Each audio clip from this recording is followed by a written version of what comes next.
Right, hi everyone, welcome back again to Stu's Classic Car Restorations. This week, or this time, I'm going to be putting that back in that. For the second time, I must add, as you know if you've been watching anyway. But right, yeah, so I'm just waiting for my mate to turn up. Hopefully he's going to let me film while we do it this time, because he didn't really want to be on camera last time, but we'll see. I'll hide the camera. No, I won't do that. I will make sure he's happy with it. But yeah, that's what I'm going to do. Back in a minute. Well, in a second for you guys.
Right, so as if by magic, the engine is now back in, with a little bit of help from my mate, who did appear on camera in the end, but I should just whiz it through, so I'm not going to do it in real time, putting it in. But as you can see, I moved the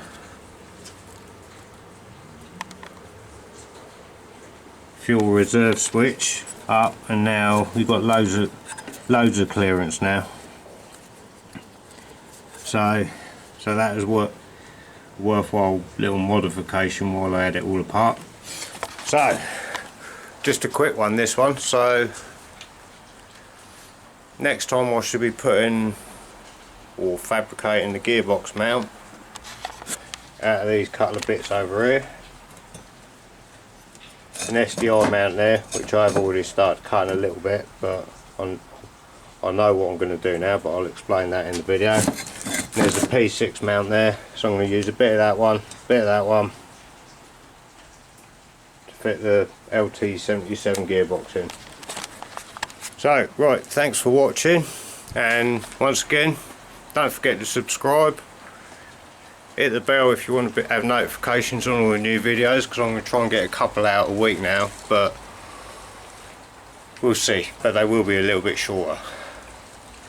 So yeah, thanks for watching and see you soon. Cheers, bye.